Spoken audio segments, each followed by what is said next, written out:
Qadr kechasida 4 ta amalni qilmasdan uxlamagin. Nima amallar ya Allohning rasuli? Hammamizga tegishli shu narsa.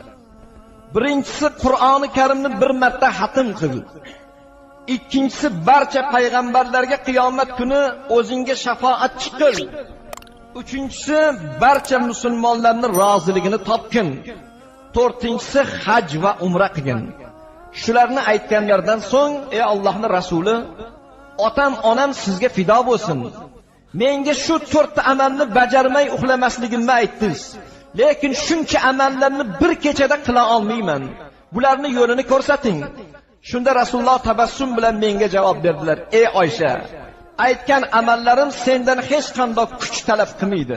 Birinchisi 3 marotaba Ixlos surasini o'qisang, ya'ni Qul huvallohu ahadni o'qisang, Qur'onni xatm qilganchalik bo'lasan" dedilar. Ikkinchisi menga va boshqa payg'ambarlarga salovat aytsang, bizlar senga qiyomatda shafoatchi bo'lamiz.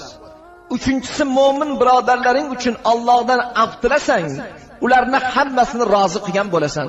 Undan keyin subhanallohi valhamdulillahi va la ilaha illalloh vallohu akbar va la havla va la quvvata illa billahil aliyul azimni aytgan odam haj va umra qilganni savobiga ega bo'ladi dedilar. Mana shu Qadr kechasida.